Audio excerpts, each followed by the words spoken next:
What's going on, everyone? Welcome back to the channel. It's your boy, Dead on Dave, and you are here live with me, coming from Germany for yet another Dead on Dave live. That's right. We got all kinds of good stuff to talk about tonight because we're going to hit up some of the biggest things that are being talked about in all of the wrestling world. Because, Jesus, it seems like you cannot do anything without tripping over a Goldberg and Brock Lesnar rumor. Holy God. Anytime you go on any wrestling site, 3 of the top 5 articles is a goddamn Brock Lesnar, Bill Goldberg wrestling rumor. Not only that Bill Goldberg is returning to the company, but there are people, reputable people, who are citing sources just like JR. Jim Ross is citing sources stating that he has privy to information that is letting him to believe that Brock Lesnar and Bill Goldberg are on a collision course for as early as Survivor Series. Now, a lot of people might be instantly saying, well, that's bullcrap. There's no way, because if you're going to do it, you'd only do it at WrestleMania. That's the first thing I want to talk about, why that is not the case. Look, personally, I don't think that this match is going to happen. And I think Bill Goldberg is trying to tell people, and I'm going to tell you a couple of reasons why.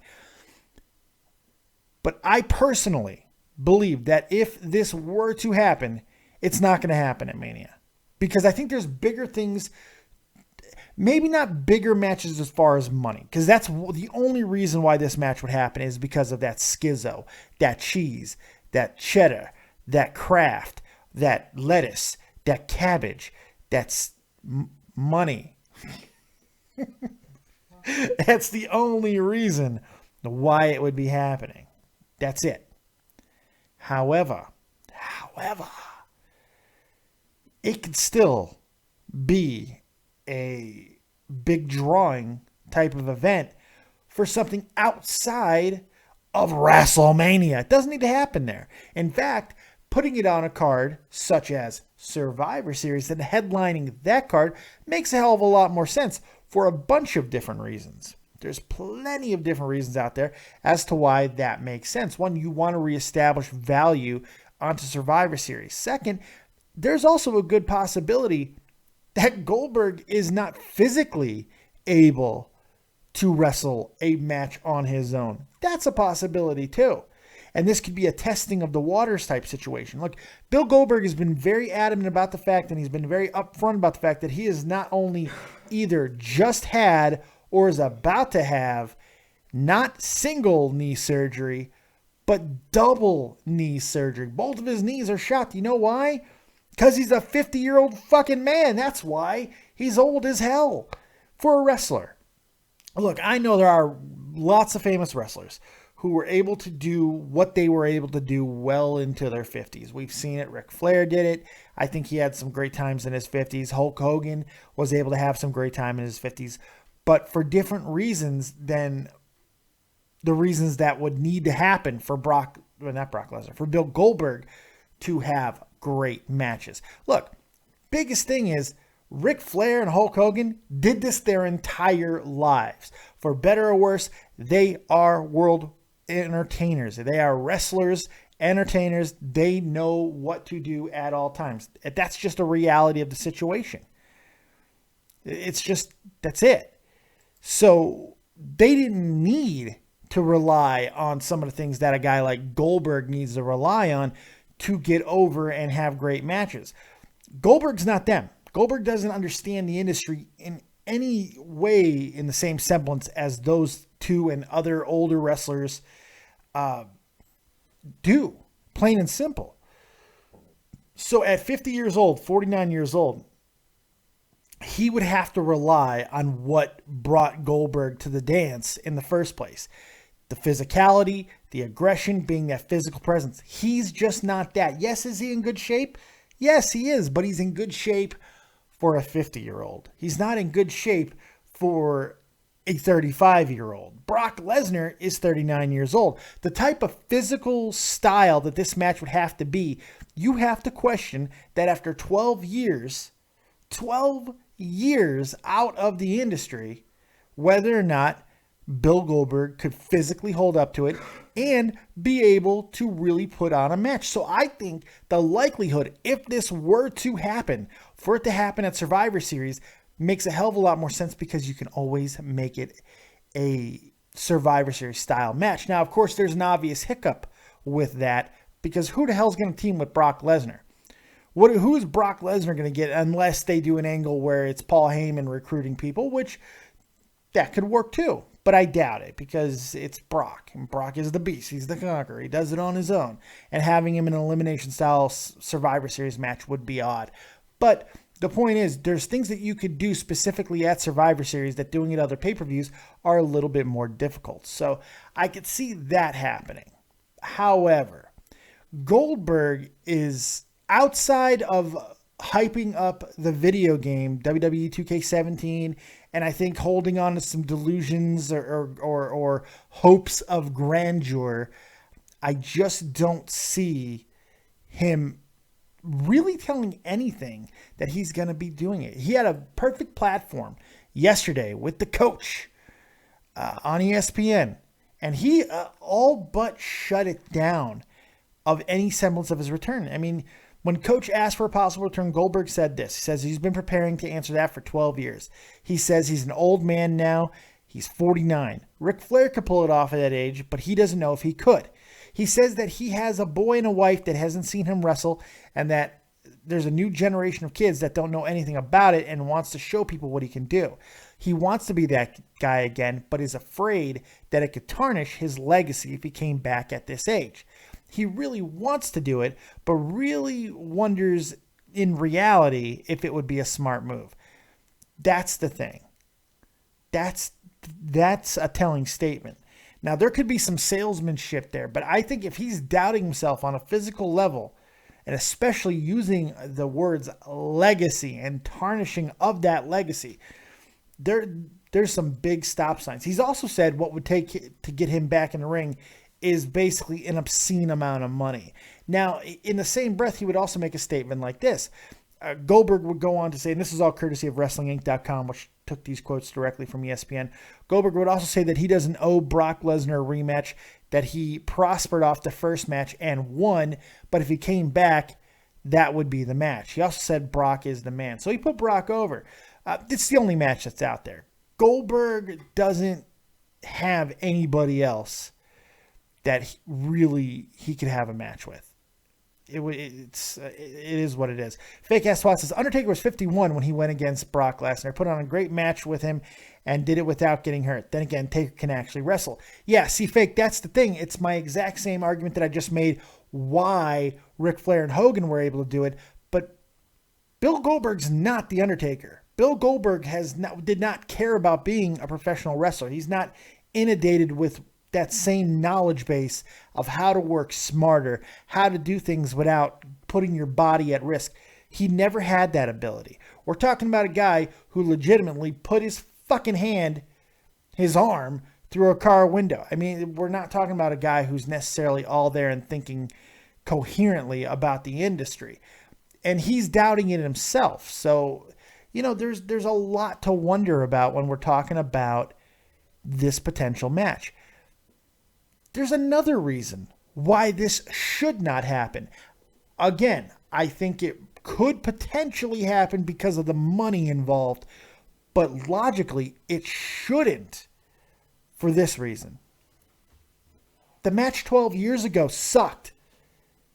Why does anyone think that this match would be a redemption or any better? If Brock couldn't carry Goldberg or was unwilling to carry Goldberg 12 years ago, when Brock was still in his 20s, why at age 39 would he be more interested in fucking carrying a 50-year-old Bill Goldberg that still has the same mindset? It's difficult. I just have a lot of questions about the actual intelligence of such a move. Sexy Gorilla in chat says, what if Goldberg comes back as a trainer? What is he going to train? What is he going to do? Well, Bill Goldberg, look, I've said it before and I'll say it again. Bill Goldberg might have had the hottest run in wrestling history, but it was also one of the shortest. His WWE run was nothing compared to his WCW run. His WWE run was awful. It really was. It really was just absolutely crazy. Nick Aswell, Dave, why don't you talk about WWE buying TNA video library? Well, because I've been talking about it all week, and I talked about it in a fantastic interview with the one, the only Andre Corbiel, a guy who's actually in the know-how of the situation. I actually talked about it yesterday in that interview, which you would know if you watched it, Nick, but you didn't. And besides, there's, as of right now, there's nothing definitive to talk about. WWE hasn't officially bought shit. There's not even a good sense of rumor that it's 100% going to happen. It could happen, but there's a problem with it. And I'll talk about that in a second, Nick. Stop trying to hijack my show, you doucher. Anyway, Kyle Lord says, Dave, could this also be so without having his kid watch him wrestle? Well, yeah, he said that. He said that, yeah, his kid has not seen him wrestle, and that is something that he would like. But he's worried in the same breath. He's worried about tarnishing his legacy by stepping into the ring. Look, and this isn't just stepping in the ring with somebody who is necessarily interested in carrying your ass. We're talking about stepping in the ring with Brock Lesnar, a guy who just thought it was a good idea to bust open Randy Orton's fucking melon with some deadly ass elbows. Okay? That's who we're talking about. It's just a terrible, terrible idea. It scares me. And I don't like the idea either of the WrestleMania pitched match between the thing that we've also heard, Brock Lesnar, Bill Goldberg, Sting, and Undertaker. That's 200 years of wrestlers. Drives me nuts. Oh my God. It's scary as hell. I just don't get it. Brian Bedouin says Shane versus Brock Lesnar versus Goldberg. What? Oh, Shane versus Brock Lesnar versus Goldberg. Jesus. Why? Why would we want to see that? No. If anything, I mean, I could see Shane bringing Goldberg to fight his battle against Brock Lesnar. But again, I don't want to see that. I just, it's painful to even think about it. I don't know. Sexy Gorilla says, Dave, imagine if we get Styles versus Undertaker for the title and Taker wins, but puts Styles over with a great match and leaves the title in the ring and walks out. No. Once again, hijacking the topic of the show for something that's completely irrelevant to what I'm talking about. But God, no. Having The Undertaker at 51 years old, whatever he is now, beating AJ Styles does not interest me at all. You don't need to put over AJ Styles, by the way, because he's already over. Put AJ Styles over. AJ is already super over. I don't think AJ's getting any more over than he is. That drives me nuts. I do think there is a possibility of this match happening, though, Goldberg and Brock Lesnar, to kind of wrap up the first topic. Well, then we'll get to some of your phone calls. I want to take what you guys have to say about everything that's going on in wrestling. If you want to talk about the Goldberg-Brock Lesnar thing, that's fine. If you have something else you want to talk about, please bring that up. But I want to put a bow on this. I do think that there is a possibility of the match happening because of the money involved. Goldberg would have to get an obscene amount of money, and I'm sure Brock would actually use this as a negotiation tactic as well. I just think that there are too many reasons not to do it and only one to do it. And the fact that people can get hurt, legacies can be tarnished, I think there's just a little bit too many moving parts for it to really, really not take place. But it wouldn't surprise me if it happens anyway, folks. It's just the way the wrestling industry is. And these rumors are going to persist. Goldberg, every time that he does something. And the funny thing is, this is all over a goddamn video game. This is all over a video game. That's the thing, man. It's crazy. Carl Gibney, Goldberg was great in WCW. I agree. I think his run in WCW is one of the greatest singular runs in the history of wrestling, if not the greatest run in the history of wrestling. What he did during that time, the streak, the whole situation, it was absolutely amazing. Kyle Lorch asked, Dave, when will you do your No Mercy predictions? Probably Saturday night. I'm thinking. All right, so there you go. Make sure you guys go ahead and hit that like button right now before we go any farther. I see you all in here. Go ahead and hit that like button. I want you to, you know what? Let's get personal for a second, because I know that everybody has needs and desires and wants, itches, cravings. I know that.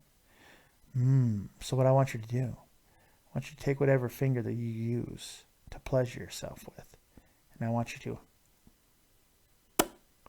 hit that like button. My wife is staring at me. That's what I couldn't. She's killing me over here. The stare that she's giving me right now, it's fucking killing me. But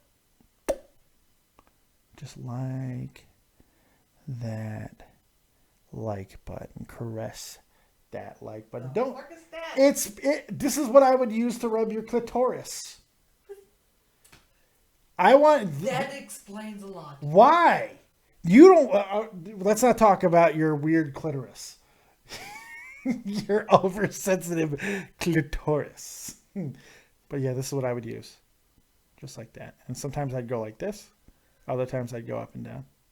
And then side to side.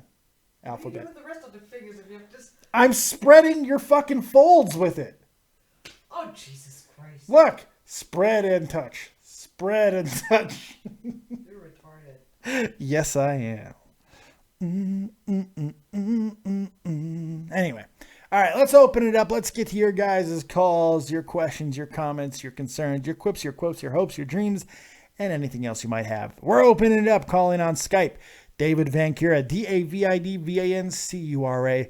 Of course, the number 702-751-2902. And get your voice heard. Tell me whatever you guys want to talk about. We can talk about the TNA potential tape library being sold to WWE. In fact, I will talk about that in a moment. And then we'll go to other things. Leaping Lizards, damn, Dave, how tall is your wife? Well, she's laying down when I'm trying to finger the clitoris. Well, it hasn't been for like 2 fucking years. I'm just saying. What I remember of trying to finger a clitoris, it doesn't matter how tall she is. She's laying down. Everyone's the same size when they're fucking laying down. I don't know what to tell you. All right, we got our first call of the night. I named this Take This Call, so this is somebody that I have neglected, I'm sure. You're live with Dead on Dave. What you got? Hey, Dave. How's it going, man? What's up, man? Who is this again, man? I'm sorry. I got this named weird. It's David Wells. That's right. What's going on, buddy? What you got for me? Oh, not much, man. Pretty much, I want to talk about Goldberg brothers. What you said makes absolute sense. I mean, when he was interviewed with Jonathan Coachman on SportsCenter yesterday, he did pretty much say that he's getting old now. He's 49 years old. He pretty much done it all when he was in WCW, WWE back then, when he was like, when he used to be before. Now he left both companies, and he pretty much had his time. But what he said to the coach on his interview, he pretty much doesn't know if he could potentially want to get back in the ring for have one more run. I read the exact quote. Yes, I know that. Yeah. Thank you for reiterating. But even though he did say that his wife and son never seen him in the ring, but even though he only come back just to be in the game, but he doesn't know if he have any else want to get back in the ring for one more run. But if he does want to get back in the ring, I wouldn't mind seeing him face Lesnar, but that's only up to him. So there's no other words if he will get back in the ring. Well, it's not only up to him. But that's the thing. Yeah. It's not only up to him. It's up to a lot of people if they want to pay him, because he's going to want a lot of money. Yeah. And let's just forget that match, the first match 12 years ago, was fucking awful. Yeah. What else you got, man? Anything else before I get you out of here? I'm going to blow my brains out. Yeah, I want to ask, what do you think about Bound for Glory from Sunday? Did you see Cody Rhodes' debut when he came out with his wife? And I wasn't thrilled with it. It felt like there was a sense of urgency for Bound for Glory. It seems like a lot of wrestlers were really going for it, but I feel the main matches didn't deliver. The Hardys match was fine, but it was a spot fest. It's kind of what it is at this point. The main event was an absolute mess. I thought Bobby Lashley and EC3 was just awful. I don't care for the whole Aaron Rex, that whole situation that they got where they have rounds. I hate that entire situation. I think it fucking sucks. So while I think it wasn't awful, but it felt like a regular old Impact to me. So it didn't blow me away. Yeah, I didn't care for any match except for the Hardys winning tag titles and Cody Rhodes' debut. That's the only thing I care about. I didn't care for nothing else. But and one more question. Real quick, I got some other callers. So what else? Yep. Okay. I will. Are you excited about No Mercy this Sunday? What's that? I said, are you excited about for No Mercy this Sunday? I'm not unexcited. I mean, I'm not like jumping off the roof with cum. You know, I'm a little excited. I mean, I guess I want to watch it. So I mean, it is what it is. Yeah, I'll probably watch it. I mean, some of the matches they're booking a card probably okay if it's not that solid. Well, don't worry, I'm doing a full prediction show this weekend. All right, buddy. All right. Well. I guess that's pretty much it on that I want to call and tell you about. But go over. All right, man. Have yourself a good night. Let me get some other callers. Yeah. I'll let you go. Over the top rope you go, buddy. Jesus fucking Christ. Nick the Grip. You're live with Dead on Dave. What's up, man? What's going on, buddy? First off, sorry, I didn't mean to try to change direction. You always try to hijack my show, Nicky. Every fucking time. You come in here and you try. Well, I mean, truthfully, I had a radio show called Hijack Radio, so that might just be in my vein. But yeah. Anyway, this Goldberg situation. Hello? Yeah, go. I'm waiting for you to fuck me. I'm sitting here with my vagina spread here, and you're not fucking. You got to get to it. You got to get to the pounding. Jesus, this Goldberg is why women is the fall most asleep. overrated of all time.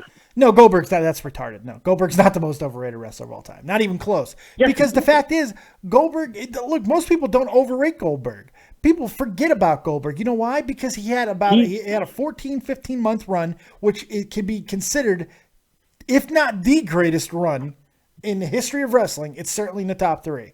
I don't think he's overrated at all. Well, did you read Chris Jericho's books? Yeah. Yes. Okay. Because in there, he even said, in his opinion, and this is where I'm going with this, in his opinion, Goldberg got built way too quick, wasn't taught a damn thing about the rules of the inner workings of the locker room. Yeah. And then he just tried to basically be the top dog all the time. He wouldn't take losing. He's the most overrated dude in the ever. All of what you just said is completely irrelevant to his rating, because regardless of what kind of a doucher he was, regardless of what kind of a backstage asshat he was, none of that matters. What matters is what happened in that run. And take it from a guy living in Las Vegas, going and seeing these guys and being there for some of these moments and watching them on TV. To this day, the loudest reaction I have ever heard, not just in WCW, not just in WWE, in all of wrestling, was in Georgia when fucking Goldberg took that belt off Hogan. I've never heard anything like it before or since. So all the other stuff, to me, when we're talking about his rating of where he's rated in the cockles in the annals of history, that's all irrelevant, because how you rate somebody is based off what they did, and what he did was transcendent.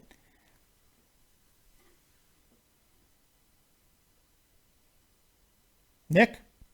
No, he's gone. I tried to give him a moment to come back in, but he left. Well, I don't know what to tell you, Nick. You left. I was owning his face too hard, I guess. I don't know. But still. Anyway, let's move on a little bit. I know Nick also had another question earlier about the TNA tape library. Let's talk about that before we take some more callers. If you guys do want to call in, of course, it's on Skype, David Vancura, DavidVancura. And, of course, the number 702-751-2902. Also, hey, check this out.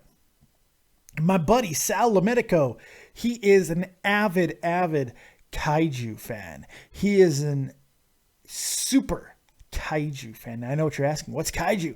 Kaiju is Godzilla. Japanese giant monsters. It's the whole culture, and it is a great and wonderful thing.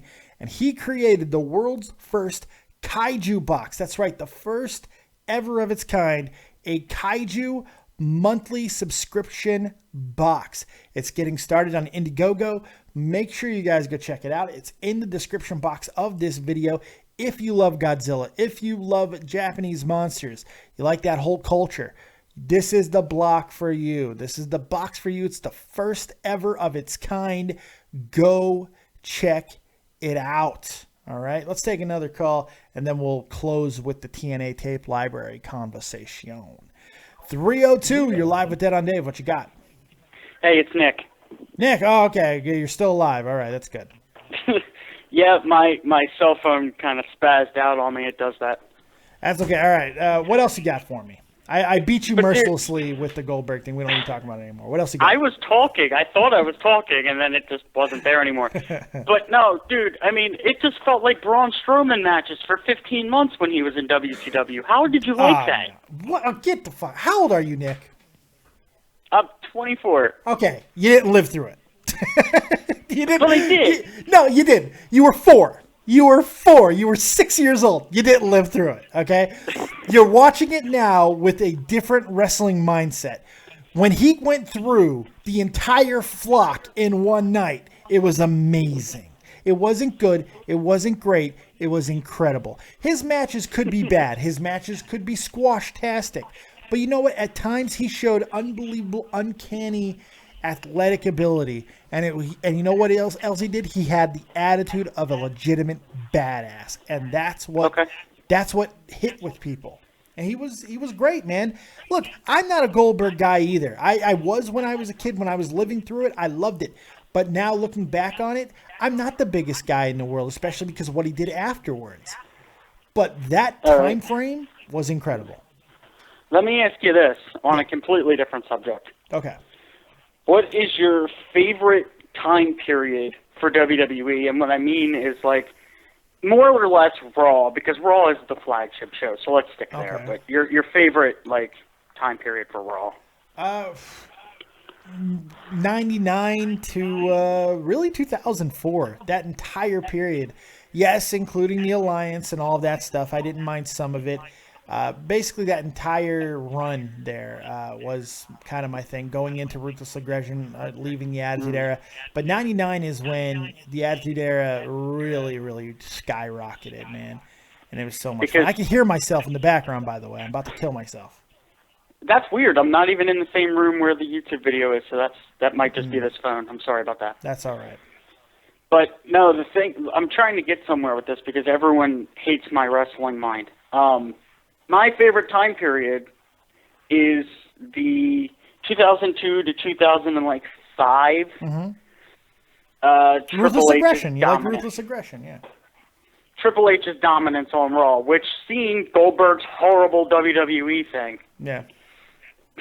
It was bad. Oh, his WWE run was awful. You also had some other bad things during that time as well.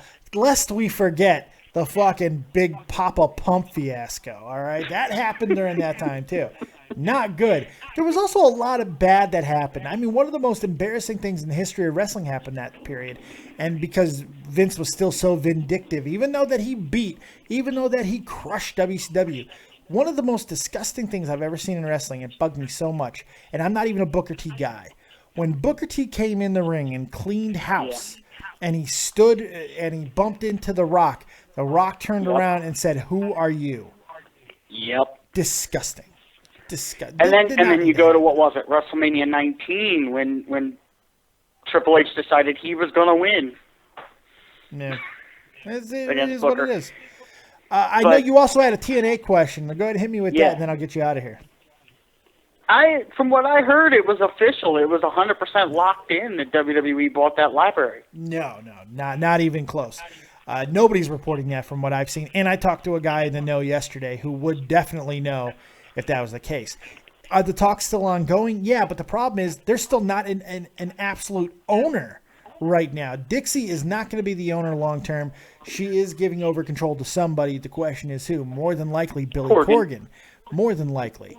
But anything could still happen at this point. Now, here's the issue with the tape library situation, because what's being reported at what's on the table is the fact that the TNA library up until this date would now belong to WWE. And then Billy Corgan would, in essence, rebrand TNA and basically go with the Impact thing and go from this point on in his new image. And there's a problem with that, though. WWE has never, ever in its history done a deal like this where they didn't have the owners of a previous company sign a non-compete clause, meaning that if they were to buy the tape library from TNA, why would they be giving money to owners to simply put in to go and compete with them? It doesn't make sense. That being said, in this case, there is, and that's what I'm getting to. In this case is a little bit unique, and this is why I think it will eventually happen, and it may have already happened, but it's not official to my knowledge. I'm going to go off of Andre Corbiel. I'm going to trust my man. Yeah. But what's interesting is I do think it will happen because of how beneficial it is to the industry. WWE would benefit so much from having that tape library, so they could highlight all the wrestlers they have from the TNA days to be able to really put them over. And then guys who might come in at a later time, whether it be Lashley or Kurt Angle, all of these guys that they can help better sell with that TNA library. And of course, the money that Corgan would get from it to be able to put that into a new Impact franchise. It's win-win, and it absolutely should happen. You know, and people keep relating this to the WCW era buyout, but the difference, WCW, all they had was their library because they were getting kicked off of the network, and they didn't have really any talent that wanted to stay there, and it was a complete mess. Well, a bigger problem was there was all these very, very big contracts still on the books. That was a big problem. Right. That was a huge problem. And why would any of those wrestlers who have $2-3 million waiting for them, why would any of them negate their contract just to go over to WWE and work a harder schedule than they were ever asked to work in WCW? The only guy who left money on the table was DDP. DDP recently stated that he ended up leaving like $550,000 on the table to sign his contract. But I mean, you know, that everyone keeps going to this WCW era. And the main baby is TNA still has a network. TNA still has, whether it's a small one or not, they still have a following. Why? It doesn't make any sense. Pop is not I mean, like, Pop, I would not really call that an asset because Pop is not funding TNA. They just had to get an out of area funding to even get the last tapings done. So Pop isn't necessarily an asset. So I don't know if that's like a valid point, but I get what you're saying. There still seems to be some life left in the system. But if WWE wanted to buy TNA, they would easily.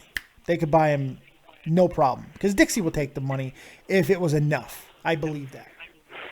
I believe that too, but I mean, the only benefit that I would see out of that is if maybe they put TNA on WWE Network as a show. Which is what I've been saying for a while now, man. I think that there is, eventually, I believe the WWE Network will become the Netflix of all wrestling because it just makes too much sense. Dude, I got my idea hearing you say it, so it's your idea. I'm not taking credit for it. Oh, I know. It's okay, though. Everyone takes my ideas. It's fine. I forgive you. Well, thank you. But...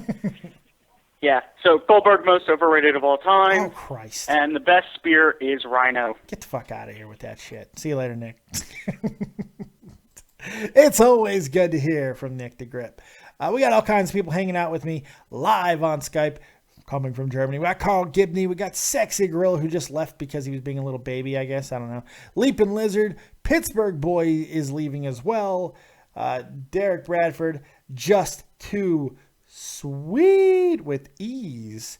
He's there. Zion Smith is here. That's right. Zion is here. All right. So what else do we have? Does anyone else have any questions they'd like to ask? Right now is the time on Skype. David Vancura, DAVIDVANCURA, or use the number 702-751-2902. If not, I'm going to get the hell up out of here.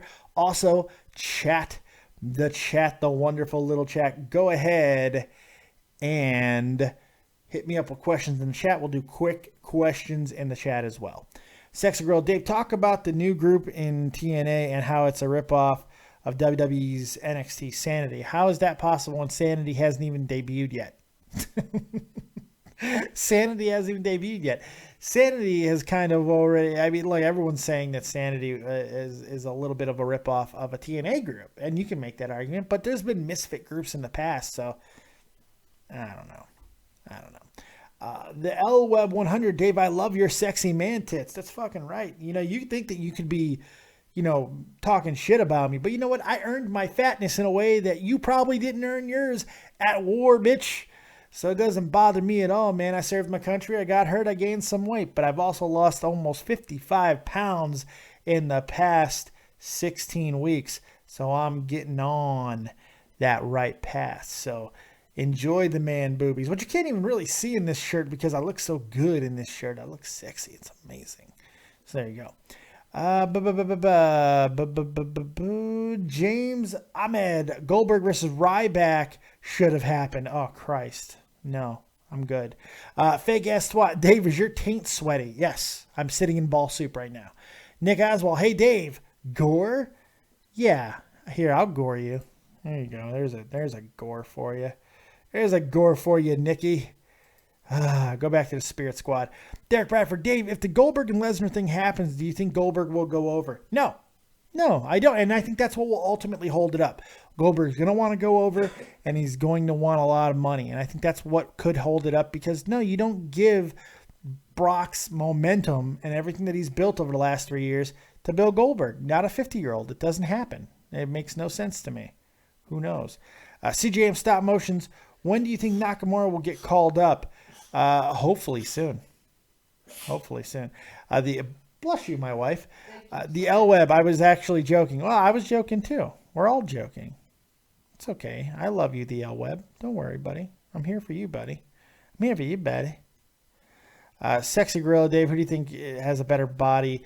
Ariana Grande or Selena Gomez? Me. I do. Kyle Lurch, Dave, do you feel Kevin White is going to be injury prone throughout his career? Yes, the Bears receiver is probably going to be an absolute bust. He is made of glass. I do. Zion Smith, no mercy predictions. Saturday. Josh Lyons, thoughts on Cutler's situation and Kevin White? Cutler should be benched for the rest of the year. Go with Hoyer until he sucks. And White is hurt again because he's made of glass. Sexy Gorilla, what's taint? You know, that little area between your balls and your asshole, man. It's a wonderful little patch of skin. It serves really no purpose other than making sure your balls and butthole don't like suck into each other. Make sure that your butthole doesn't eat your balls. Or in the case of ladies, that your butthole doesn't swallow or become part of your vagina. And you already have a couple of holes in that vaginal area. So the last thing you would need is your butthole becoming a third. I have nothing to say. What, man? I didn't do anything wrong. The L Web, I would have loved to see Taker versus Goldberg 15 years ago. Yeah, me too. Jama Ahmed, yo Dave, you got any rumors on Kurt Angle rumors come back? Only the rumors that we read everywhere. I mean, it's gonna happen eventually. We just don't know when. Maybe it won't, but there's money in it, so I see it happening. Derek Bradford, thoughts on Hurricane Matthew? All hurricanes suck. They kill people, and it's awful. I pray for everybody. Well, my thoughts are with everybody who's going to be displaced from it or already has. It's awful, but what are you going to do, man? Nature. Fuck. Sexy Gorilla, Nakamura better get called up before WrestleMania or else. I don't know. I think that's about it. I think we're done. I think there's no more good questions in the chat, and there's no more callers. But if you do have a question, now's the time. Call in on Skype, David Vancura, DAVIDVANCURA, or use the number 702-751-2902. Also, make sure you hit that like button if you've yet to do so. Subscribe to the channel as well. If you want to become a patron of the mighty Dead on Dave Productions, go over to Patreon. It's in the description box below, and become my patron. A couple of schmeckles a month to help out the copious fat man. And of course, you can always just donate to the channel as well. Another way to show your love. But anyway, I do appreciate everybody who supports the channel. I appreciate you guys being here. Make sure you check out my buddy Sal Lomedico, not Sal Cajada, different Sal. He created KAIJU BOX. That's right. If you like the Godzilla stuff, go check him out. It's in the description box. Also, check out Tommy C. I was on Shot from the Point Dead tonight. We killed it. We had a great show. Had a hell of a lot of fun. Make sure you guys checked it out as well. So I think that's it. I think that's all we got. Thank you guys very much for joining me right here on Dead on Day Productions. Like, subscribe, and share. Keep it copious, folks. And as always, if you don't have talent, Have talented friends. fuck it, A, right. That's my sex for the night, folks. Have talented friends. We'll see you next time. And peace.